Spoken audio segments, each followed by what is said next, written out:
Aí de repente vem a notícia: você está demitido. E agora? Como é que você corre atrás dos seus direitos, né? Perde até o chão. Se a empresa, por exemplo, não depositou o fundo de garantia, tem como você receber esse seu dinheiro? É fácil recorrer? O advogado Afonso Paciléu saiu de São Paulo, está aqui nos orientando e a gente vai invadir a casa de um querido que não vai se identificar, né? Isso mesmo, da cidade de Tremembé, e vai fazer a pergunta. Meu querido, boa tarde. Pode comentar aí sua situação e qualquer dúvida o doutor conversa com você. Vamos lá, boa tarde. Ok, boa tarde, Lucinha. Boa tarde, doutor. Diz aí. Então, em 2015, eu tive um problema, eu estava trabalhando num estabelecimento e eu tive uma pneumonia e isso se agravou numa paralisia facial que deu no meu lado esquerdo do rosto e começou a dar do lado direito. E aí eu fiquei internado 30 dias no hospital escola.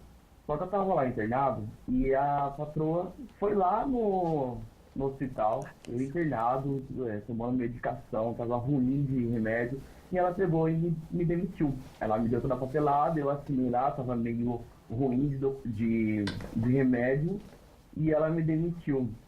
Só que eu queria saber com o senhor o que eu posso fazer, se tem algum jeito de recorrer, porque já faz uns 3 anos já, e o que eu poderia fazer. Perfeito. Tem como? Ele tem algum tipo de direito relacionado a 3 anos atrás, isso? Na realidade, assim, ela não poderia ter demitido porque o senhor estava afastado. Até aí, ok. Mas o problema que eu vejo é que já faz 3 anos que o senhor saiu dessa empresa. Então, existe uma questão da prescrição. Do dia que você sai da empresa, você tem 2 anos para entrar com a reclamação trabalhista. E, infelizmente, no seu caso, esse período já passou. Então, meu querido, infelizmente, neste caso não, mas que fique o alerta para você e também para quem está aí assistindo a gente, 2 anos é o tempo máximo que a pessoa pode esperar para tomar uma decisão, né? Uma boa tarde para você, obrigado pela participação. Obrigado. Eu tô com uma perguntinha aqui também, Solange, de um assunto que, na verdade, você já tinha até comentado comigo, que estão perguntando para você também. É a Val. É isso mesmo. Aqui não sei quem que é, porque ela até pediu para não falar o nome. Ela quer saber sobre demissão por justa causa. Como funciona? O que realmente existe de direito e de dever para o trabalhador nessa situação? Perfeito. O trabalhador que é demitido por justa causa, ele acaba perdendo o direito ao 13º salário. Então, na verdade, ele perde o 13º salário, recebe as férias normalmente, mas o 13º, que é aquela parcela que a gente recebe lá no final do ano, ele acaba perdendo. É uma pena, mas esse empregado certamente fez alguma coisa que não devia, e aí ele acaba tendo as consequências disso. Agora, se ele acredita que não deveria ter sido demitido por justa causa, tem como ele recorrer a isso ou não? Sim, ele deve procurar um advogado trabalhista especializado, e aí sim o advogado analisa se ele tem direito da reversão dessa justa causa, entra com uma reclamação trabalhista e recebe seus direitos. É o que a gente reforça, então. Busque um profissional que vai te ajudar e te instruir, porque às vezes você acha que tem direito de alguma coisa, Solange, e um profissional te fala assim, olha, infelizmente é melhor você ficar quietinho. Porque hoje, com a nova reforma trabalhista, de repente vai sair do seu bolso aquilo que você achou que você fosse ganhar. A gente recebeu bastante pergunta também por vídeo. Eduardo Fernandes, ele está com uma dúvida, vamos conferir qual é. Outra pergunta, quando o funcionário processa a empresa por danos morais e materiais e a perícia feita dentro da empresa é favorável, tranquilo, o negócio vai recorrer, vai para frente e tal. E quando a perícia é negativa contra o trabalhador, o que acontece? Chega na fábrica, a empresa manda embora. Ela pode mandar embora mesmo assim? E mesmo o cara tendo o Código 94, que dá estabilidade para ele em um acordo coletivo, e existe a OJ41. OJ41 que diz que não perde o direito se acabar a cláusula. O que você pode me explicar sobre isso? O cara que perdeu danos morais, mas que tem um B94 e a empresa mandou embora. Ela pode fazer isso? Esse sabe bem de direito trabalhista. Pois é, estudou, né? Isso aí, que bom. E aí, doutor? Bom, na verdade, assim, são vários assuntos, né? O Código 94 que ele diz é uma questão de uma estabilidade em razão de um acidente de trabalho, uma doença de trabalho, né?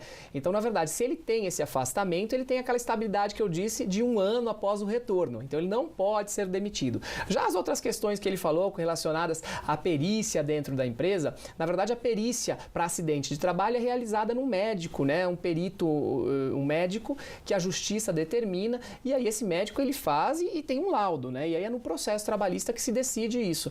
Mas se você tem o código, você foi afastado por auxílio-doença ou por acidente de trabalho, fica tranquilo, você tem aí 1 ano de estabilidade. Se for demitido antes, procura um excelente advogado. E vale sempre lembrar que a gente coloca aqui, viu, doutor Afonso, que se você não tiver condição da contratação de um advogado, a Ordem dos Advogados do Brasil, a Defensoria Pública, mesmo as faculdades de direito, elas podem te orientar. Só lidando com lei em um país chamado Brasil, não fazer nada sozinho, Luquinha. Perfeito, só virar a página aqui um pouco e conversar com você que sonha em ser mamãe ou papai, mas ainda acredita não ter encontrado o par ideal para isso, ou muitas vezes nem quer também ter um par, né? Hoje a gente vai tirar as dúvidas sobre produção independente no quadro Hora do Fala Doutor.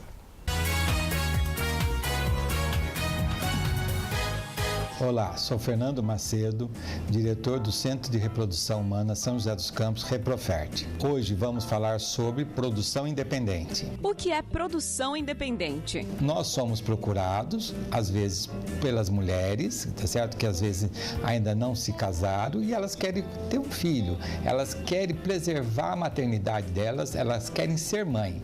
Existe banco de espermatozoides, onde existe um book com as características daquela pessoa que ela gostaria que fosse o pai do teu filho, só que a lei brasileira, ela prevê o anonimato, então ela não conhece o indivíduo, mas ela conhece todas as características, o tipo de sangue. Como é feita a fertilização? Essa paciente, então, ela é induzida a produzir óvulos, de acordo com o diagnóstico dela, vai sendo estimulada com hormônios, num determinado dia ela interna numa clínica de reprodução humana, ela toma uma anestesia, uma sedação, onde ela dorme mais ou menos 15 minutos, aonde o médico aspira esses óvulos, junto com esse sêmen que ela já solicitou do banco de sêmen, é feita a fertilização desses óvulos, esses embriões, eles são feitos nas clínicas, eles são armazenados de forma criopreservados, eles podem ficar ali guardados um tempo, por um período indeterminado, no momento que a paciente deseje conceber. Muitas pacientes, às vezes, elas têm medo, como elas já estão numa idade avançada,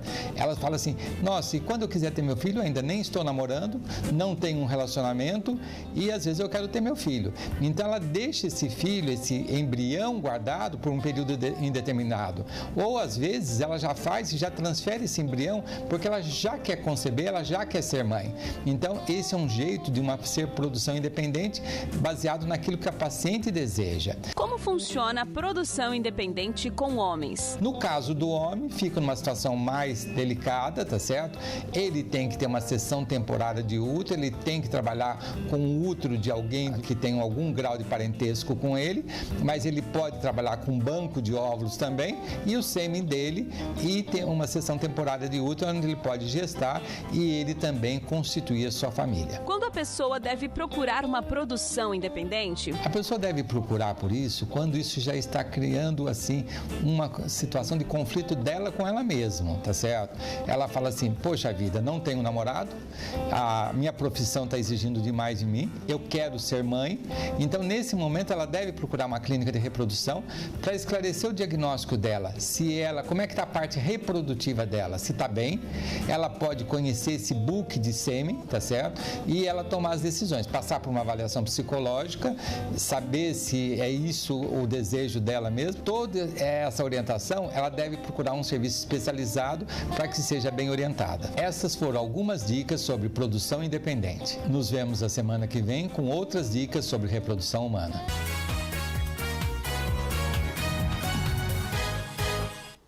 Um abraço para o Dr. Fernando e toda a equipe da Reprofert também. Gente boa, obrigado aí pelo carinho e pelas respostas. Bom, o mau tempo atrapalha as buscas por um estudante francês que desapareceu na semana passada durante uma trilha na região aí serrana do Rio de Janeiro. Bombeiros de 5 quartéis participam das buscas no Parque Nacional da Serra dos Órgãos. O francês Marquês Meslin, de 23 anos, ele pediu ajuda 2 vezes por telefone na última sexta-feira, dizendo que havia se perdido perdido na mata, depois ele não fez mais contato, Solange. Vamos pedir a Deus também que encontrem ele com vida, né? Porque milagres acontecem, né, Luquinha? Com certeza, Sol. Bom, no próximo bloco a gente comenta sobre o corpo da PM desaparecida em Paraisópolis, que deve ser enterrado daqui a pouquinho em São Bernardo do Campo. Mais informações no próximo bloco, então. E agora aquele momento bom demais, de carinho, alerta princesa, viu, Sol? Boa tarde, Luquinha. Boa tarde, Sol. Eu queria mandar um beijo pro meu pai, pra minha avó, pra minha mãe e pra minha prima. E eu amo vocês e um beijo pra vocês também. E aqui em casa a gente assiste todos os dias vocês. Um beijo, boa tarde.